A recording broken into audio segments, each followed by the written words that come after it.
তো গাইস ওই যে সামনে দেখা যাইতাছে ওইটা কিন্তু ভারতের মেঘালয় ভাই, কি সুন্দর দেখা যাইতাছে। আর এই জায়গার ইয়াগুলো দেখেন না, দৃশ্যগুলো ভাই অস্থির লাগতাছে। আর সাদা পাথর কিন্তু অনেকটা দেখতে পুরো কক্সবাজারের মতনই, সাদা পাথর আসলে ভাই একদম কক্সবাজারের একটা ফিল পাওয়া যায়। অনেক দিনের পরিচয়, বাট প্রথমবারের মতো দেখাইলো আমাদের ফ্রি ফায়ার ইউটিউবার ইউপি সাকিবের সাথে। আমরা সবাই মিলে জাফলং যাইতেছিলাম, কিন্তু ভাই যে ওয়েদার এইটা দেখে তো ভাই একদম পুরাই শেষ। দেখো না কত সুন্দর লাগতেছে, মনে হয় এটা আমাদের বাংলাদেশ। আর এরকম চোখের শান্তি জায়গা দেখে আমার একটা জিনিসই করতে মন চাইতেছিল, এই জায়গায় একদম সারা জীবনের জন্য যেন থাইকা যায়, মানে বাড়িতে যাওয়ার ভাই একদম ইচ্ছাই হইতাছিল না। আর এই যে দেখেন এখন কিন্তু বর্তমানে আমরা ইন্ডিয়া আছি, এই যে বিল্ডিং গুলো দেখতে পারতেছেন এগুলো কিন্তু ইন্ডিয়া। এখন আমরা বর্তমানে জাফলংয়ের ইন্ডিয়ার মধ্যে ঢুকে গেছি। আর সবচেয়ে খারাপ লাগছে আমি আমার নিজের শখের আইফোনটা বিক্রি করে দিছি, যেটাতে আমি পুরো 1.5 বছর ইউটিউবিং করছি, আইফোন 11 প্রো ম্যাক্স। তো হ্যালো গাইস, আসসালামু আলাইকুম, কেমন আছেন আপনারা সবাই? আশা করি সবাই ভালো আছেন। তো ভিডিও শুরুর আগে বলে দিই, কেউ আমার গালাগালি করেন না ভাই, কেউ কোনো খারাপ কমেন্ট করেন না, কারণ মোটামুটি প্রায় 3-4 মাস হয়ে গেছে গা, এখনো কিন্তু আমি সিলেটের সেকেন্ড ব্লগটা মানে আপলোড করি নাই, পার্ট 2 আর কি। অনেকে অনেক কমেন্টে বলতেছিলেন যে ভাই ভিডিওটা কেন আপলোড করতেছেন না। আসলে তেমন কোনো কারণ ছিল না, আমি একটু অলস হয়ে গেছিলাম, যার কারণে কিন্তু পুরো 2-3 মাস বসে বসে কাটাইছি, মানে মাঝে মাঝে মন চ্যানেল গেমিং চ্যানেল একটু ভিডিও আপলোড করছি আর কি। তো এখন থেকে কিন্তু মোটামুটি কন্টিনিউ করবো। তো যে দেখতে পারতেছো আজকে কিন্তু আমরা আইসা পড়ছি কই, যে আমাদের ব্লগ কিন্তু এখন বর্তমানে শুরু করছি সাদা পাথর থেকে। আর ফেস রিভিল আমার টিকটক, ফেসবুক, ইউটিউবে অনেক জায়গার মধ্যে কমেন্ট করতেছিলা যে আমি ফেস রিভিল করবো কবে। তো ফাইনালি আজকে আমি বইলা দেবো আমি কবে ফেস রিভিল করতেছি। তো আমরা কিন্তু একটা নৌকো নিয়ে নিছি, প্রতি জনের কিন্তু টিকিটের দাম ছিল 70 টাকা, যেটা কিন্তু আপ ডাউন তোমাদের একদম নিয়ে আসবো, এবার আবার একদম দিয়ে যাবো আর কি। তো আমরা এখন চাইতেছি বর্তমানে এই যে দেখতে পারতেছো সামনে, এটা কিন্তু মেঘালয়, ওই যে পাহাড়গুলো দেখতে পারতেছো এটা কিন্তু ভারতের মেঘালয়। এখন আমরা যাইতেছি সাদা পাথর, দেখা যাক সাদা পাথর কি আমরা কি দেখতে পারি। তুমি যদি সিলেট ভ্রমণ করতে আসে সাদা পাথর ঘুরে না যাও, তাহলে কিন্তু ভাই তোমার ভ্রমণটাই সাকসেসফুল হইব না, কারণ ভাই সাদা পাথর এত সুন্দর, আমি অনেক অনেক নাম শুনছি সাদা পাথরের। আর এখানে দেখো পর্যটকের কিন্তু কোনো অভাব নাই, দেখো কত নৌকার কিন্তু কোনো শেষ নাই। তো আমরা কিন্তু সাদা পাথর স্পটে এসে পড়ছি, দেখো এই জায়গাটা কিন্তু পুরো আরবের মরুভূমির মতো দেখা যাইতেছে, একদম ভাই বালু আর বালু, আর কোনো ঘর বাড়ি কিছুই নাই। তো যে দেখতে পারতেছো সামনে কিন্তু অনেক দোকানপাট, তো আমরা একটু সামনে গিয়ে দেখি যে কি কি আছে। আর আজকে কিন্তু ওয়েদারের অবস্থা ভালো, যার কারণে তোমরা ব্লগটা দেখে কিন্তু অনেক মজা পাইবা। এই যে দেখতে পাচ্ছ দোকানপাট গুলো তো মনে হয় আচার টাচার, খেলনা টেলনা, তারপরে তোমার বিছনা চাদর, বিভিন্ন ধরনের জিনিস আছে আর কি। তো মোটামুটি যাই হোক, মানে এখানে ভাই অনেক দোকানপাটে দেখতেছি যে কোনো মাল সাবানা তেমন কোনো কিছু নাই, মনে হয় বন্ধ করে চলে গেছে। আর দোকানপাটে তেমন একটা ভিড় দেখতেছি না, মনে হয় এটা বর্তমানে সাদা পাথরের সিজন না, এই কারণে এটা হইতে পারে। তো গাইস এইখানে দেখেন, এখানে কিন্তু মানুষের অভাব নাই ভাই, পুরো কক্সবাজার মনে হইতেছে ছাতাগুলা দেখে আর কি। আর এই যে বসার সিট গুলা, আরে বাইরে ভাই এত মানুষ। ওই দেখো পিছনে কিন্তু মেঘালয়, ওই যে পাহাড়গুলো দেখতে পারতেছো ওইটা কিন্তু মেঘালয়। আরে ভাই এখানে যে এত মানুষ আমি কল্পনাও করি না। আর এই যে বড় বড় পাথরগুলো দেখতে পারতেছো সাদা কালারের, মানে একদম দপদপে সাদাও না, কিছুটা সাদা আর কি। আমার যেটা মনে হইতেছে এই পাথরগুলোর নামকরণ, এই জায়গার নাম করা হয়েছে সাদা পাথর। তোমরা ভাই এই জায়গাটা আসলে কিন্তু ঠক মানা, দেখো কত সুন্দর দেখা যাইতেছে। ও ভাই আমার কাছে ভাই কিন্তু অস্থির লাগতেছে, মানে ভাই একদম সেরা ভাই। এরকম প্রকৃতি দেখলে ভাই দুনিয়াটা বাঁচবো আর কয়দিন বলো, দুনিয়াতে বাইচে থাকবো কয়দিন। এরকম প্রকৃতি দেখলে ভাই একদম চোখ শান্তি, মন শান্তি, সব শান্তি হয়ে যায়। আর সাদা পাথরের পানিগুলো কিন্তু অনেক বেশি পরিষ্কার, তোমরা পানির উপর থেকে দেখতে পারবা পানির নিচে কি কি আছে। আর পানিগুলো শুধু পরিষ্কার না, তার সাথে অনেক বেশি ঠান্ডা হোক। আমার একটা স্বভাব কি জানো, মানে একদম বাচ্চাদের মতন, আমি ভাই আচার দেখলে লোভ সামলাইতে পারি না। আমি একজন আচারওয়ালা মামারা দেখলাম, তারপরে ওনার সাথে সাথে দাঁড়া করে রাখছি যে মামা তাড়াতাড়ি আমার আচার বানাই দেন। মানি ভাই আচার দেখলে জিল ভাই একদম পানি এসে পড়ে। তার সাথে কিন্তু ভাই আচারগুলো ছিল বরুই, তেঁতুই, তারপর আর কি কি জানি আসছিল, সবকিছু কিন্তু একদম মিক্সার করে বানা দিছে। আর আচারের কালারটা দেখো ভাই কি কমু, একদম ভাই আমার জিল ভাই পানি এসে পড়তেছে। আমি কিন্তু খাইছি অনেকদিন আগে, মানে আমার কাছে ভাই এত ভালো লাগে আচার বলে বুঝাইতে পারবো না। আর এখানে কিন্তু ডাবও আছে, তোমরা ছেলে ডাব খাইতে পারো, বাট আমি খাবো না, আমার বাড়িতে ডাব আছে, খাইয়া কোনো টাকা নষ্ট করার দরকার নাই। একটা ডাবের দাম হইলো তোমার 100 থেকে 150 টাকা, ডাবের সাইজ বুঝা। তো সাদা পাথর অনেক ঘুরলাম, এবার বাইরে ছিল যাবো। তো সাদা পাথর কিন্তু ভাই আর অনেক জায়গা আছে, জায়গা বলতে এই স্পটের মধ্যে অনেক জায়গা আছে ঘুরে ঘুরে দেখার মতন, কিন্তু ভাই সবকিছু তার ভিডিওর মধ্যে রাখা সম্ভব না, তাইলে ভিডিও অনেক বেশি বড় হয়ে যায়। তো আমার একটা সিলেটের ফ্রেন্ড, ও আমার সাদা পাথর রিসিভ করার জন্য আইছে, ও আমার ছাড়তাছে না, এখন একটা রেস্টুরেন্টে নিয়ে আইছে, কি বলবো ভাই একদম জোরাজোরি করে নিয়ে আইছে। তো এখন দেখি ওই কি অর্ডার দেয়। ওরে তোমরা অনেকই চিনবো, কিন্তু একটা টিকটকার আছিল, টিকটকের নাম ছিল ডিএস লিডার, অনেক ভালো ওয়ান টিপ দিত, বাট বর্তমানে কিন্তু টিকটক মিকটক কোনো কিছু করে না। তো সিলেট আইছি, গেমের ভাই বাদাদের সাথে দেখা হইব না, এটা তো ভাই কোনো কথা না।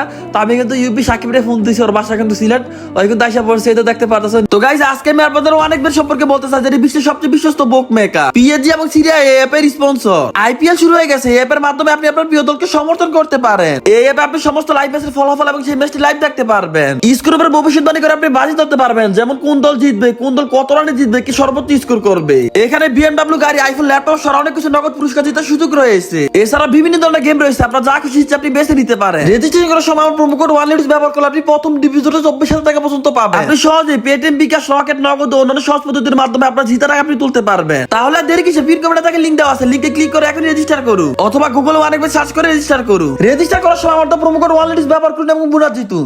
ওই কিন্তু আইসা পড়ছে, এই তো দেখতে পারতেছো নীলশাদ, ইউপি সাকিব, ওর সাথে কিন্তু আমার আজকে প্রথম দেখা হইলো। গেমিং কমিউনিটির ইউটিউবারের মধ্যে আমার যতগুলো কাছে ভাই ব্রাদার আছে, তার মধ্যে ইউপি সাকিব অন্যতম। তো ওর লগে দেখা হইলো, ওর এটা কালকে জাফলং এর ট্যুরটা দিব। তো গাইস সকালে গেছে, এখন কিন্তু আমাদের গন্তব্য হইলো আমরা জাফলং যাবো।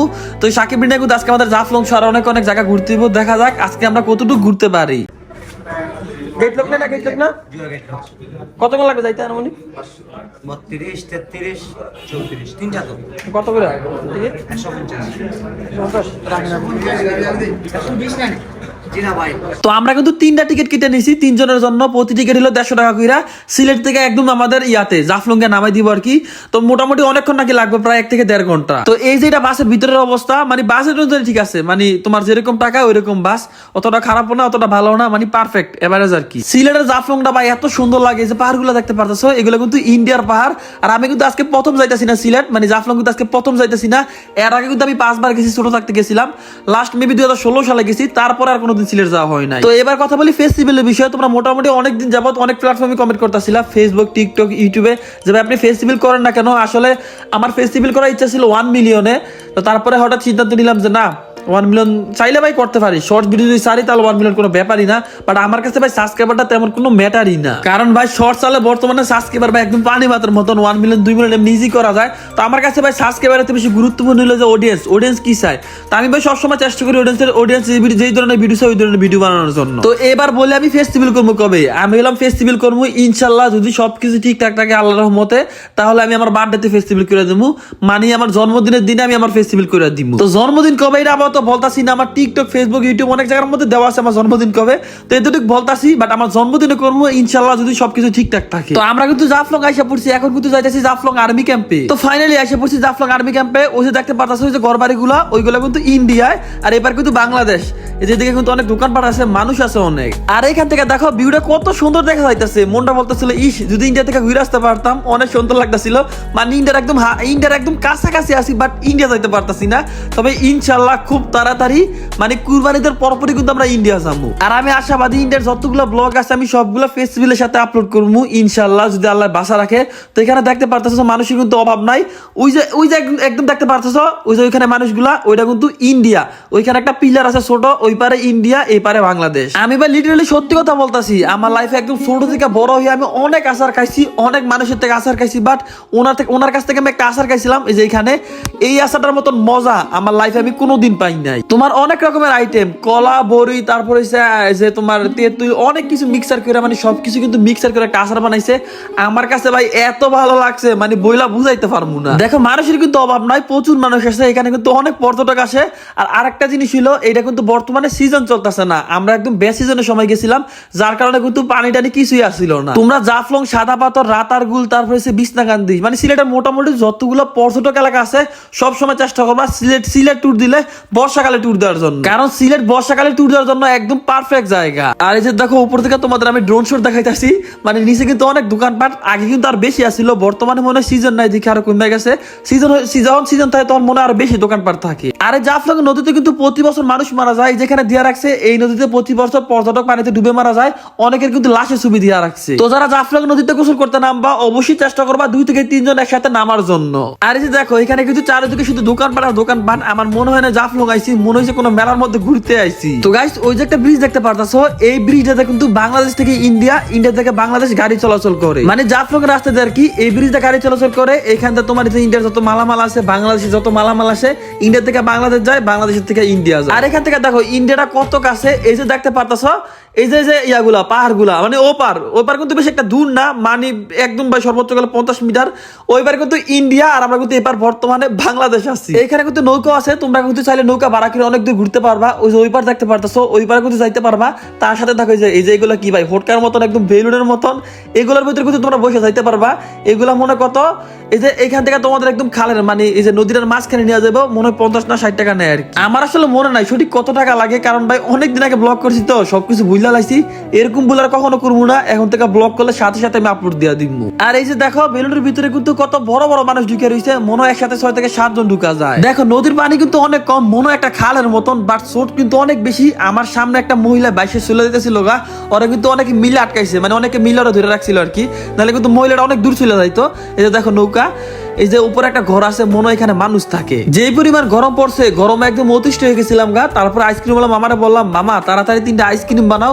উনি কিন্তু তারপরে কাঁচা মরিচ, বরফ, মানে মধু কি দিয়ে জানি ভাই, আমি এগুলোর নামও জানি না, মানে অনেক কিছু দিয়ে কিন্তু আমাদের 3টা আইসক্রিম বানাই দিছে। তারপর দেখা যাক এখন আইসক্রিমের ফ্লেভারটা কেমন হয়। তো গাইস এই যে দেখতে পারতেছো এইটা হলো আইসক্রিম, দেখতে কিন্তু অনেকটা ভাই মজুর মতো লাগতেছে, মানে মজু কোকের কালারের মতো লাগতেছে। বাট খাবারটা মানে খাইয়া কেমন লাগে এইটা এখন দেখার পালা। তো আইসক্রিমটা ভালোই ছিল, খারাপ না। তো তারপর আমরা বিকাল যেহেতু হয়ে গেছে, এখন চলে আসছি একটা রেস্টুরেন্টের মধ্যে ভাত খাওয়ার জন্য। ভাবছিলাম ডিবির হাওর যাবো, বাড়ি থেকে প্ল্যান করেছি যে ডিবির হাওর ঘুরে আসবো, কিন্তু ভাই সময় একদম কম। দেখা একদম ওয়েদার কিন্তু একদম মোটামুটি সন্ধ্যার টাইম এসে পড়ছে, যার কারণে বলতেছে অনেকে যে ভাই এখন যদি ডিবির হাওরে যান তাহলে কোনো লাভ হইব না, কারণ ডিবির হাওর নাকি এখান থেকে অনেক দূর। তো শুধু শুধু গিয়া কোনো লাভ নাই, যদি সন্ধ্যা হয়ে দেখা মানে রাত হয়ে দেখা, তাহলে ভাই ভিউ পাবো না, কিছু পাবো না, গিয়া কি করবো। তো এখন কিন্তু বাজে রাত 10টা, আমি আর রাসেল ভাই রেল স্টেশন এসে পড়ছি ট্রেনের টিকিট কাটার জন্য। সাকিব কিন্তু ওই দিক দিয়ে বাসায় চলে গেছে। তো আমরা কিন্তু ভাই আসার সময় অনেক চেষ্টা করছি, বাট ট্রেনের টিকিট পাই নাই। তো এখন দেখা যাক, যদি আমাদের ভাগ্য ভালো হয় তাহলে ট্রেনের টিকিট পাবো, নাইলে কিন্তু ভাই পাবো না। তো ভাই আমাদের লাকটা খুবই খারাপ, আমরা কিন্তু আসার সময় ট্রেনের টিকিট পাই নাই, যাওয়ার সময় এখন বলো যে ভাই ট্রেনের টিকিট নাই, গেলে দাঁড়ায় যাইতে পারবেন, মানে দাঁড়ায় কি ভাই এত দূর যাওয়া সম্ভব? তো যার কারণে পরে আবার বাসের টিকিট কেটে নিই, বাস দিয়ে যাবো, কি করার। আর আসার সময় বাসে আসছি, যাওয়ার সময় বাসে যাইতেছি। আর বাসও ভাই কোনো ভালো বাস পাইতেছিলাম না, অনেকক্ষণ ঘুরার পরে কিন্তু একটা নর্মাল বাসের টিকিট পাইছি। আমার কথা ভাই যেমনি হোক যাইতে পারলেই চলে। তো গাইস সিলেট থেকে আসার পরে কয়েকদিন পরে আমি আইফোন 14 প্রো ম্যাক্স নেই, যার কারণে বর্তমানে আমার আইফোন 11 প্রো ম্যাক্সের কোনো প্রয়োজন পড়তেছে না। আর আমার একটু টাকার দরকার, এজন্য আমি সিদ্ধান্ত নিয়েছি আমার ফোনটা আমি সেল দিয়ে দিব। সেল দেওয়ার জন্য আমি চলেছি কুমিল্লা কান্দির পারে। আর আমার ফোনটা একবার পছন্দ হয়ে যায়, পছন্দ হইব না কেন, আমার ফোনে কিন্তু কোনো ধরনের স্পট কোনো কিছু ছিল না, একদম ফ্রেশ ছিল। তো উনি দেখে পছন্দ করে, তারপর ওনার সাথে আমার একটা দামাদামি হয়। তো দামাদামি বলার পরে উনি আমার ফোন নাম্বার নিতেছিল, সবকিছু নিতেছিল আর কি, যেহেতু ফোন নিব স্বাভাবিক এটা নিব। আর আমার ফোনের কোনো বক্স ছিল না, যার কারণে আমি আমার আইডি কার্ড ও বাসার ফুল অ্যাড্রেস দিয়ে দিচ্ছি। তো ফোন টোন ওনারা আমি সবকিছু দিয়ে দিচ্ছি, উনি এখন আমার টাকা দিব। তারপর আমি হাতে টাকাগুলো নিয়ে ডাইরেক্ট চলে যাবো কাচ্চি ডাইনে, কারণ কুমিল্লাতে আমি কাচ্চি ডাইনে এসে পড়ছি, এখন এখানে কাচ্চি খাইতে হইব। কারণ ভাই অনেক শখের একটা ফোন বেঁচে চালাইছে, মনটা এমনি খারাপ, কাচ্চিটা খেলে যদি মনটা একটু ভালো হয় আর কি। তো আমার ব্লগটা আজকে আমি এই পর্যন্ত শেষ করতে চাই, ব্লগটা বেশি বড় করতে চাই না, যদি অনেকদিন পরে ব্লগ দেওয়ার কারণে ব্লগের কিন্তু ভাই খাপ ছাড়া একদম কোনো মিলটিল কিছুই আসছিল না। যাই হোক যেমন ব্লগটা আপলোড করে দিলাম, বাট নেক্সট ব্লগ কিন্তু অনেক প্রফেশনাল ভাবে আসবো। এই ব্লগটা আমিও জানি তেমন একটা ভালো হয় নাই, বাট পরবর্তী ব্লগগুলো আমি খুব ভালোভাবে এন্ডিংটা শেষ করবো। তো আমি কিন্তু ইনশাল্লাহ খুব তাড়াতাড়ি যাইতেছি রাঙামাটি। আর রাঙামাটির ব্লগটা সত্যি খুবই জোসিব, রাঙামাটির জায়গা কিন্তু ভাই অনেক বেশি বেশি সুন্দর। তোমরা ইনশাল্লাহ 7-8 দিনের মধ্যে রাঙামাটির ব্লগটা পাইয়া যাইবা।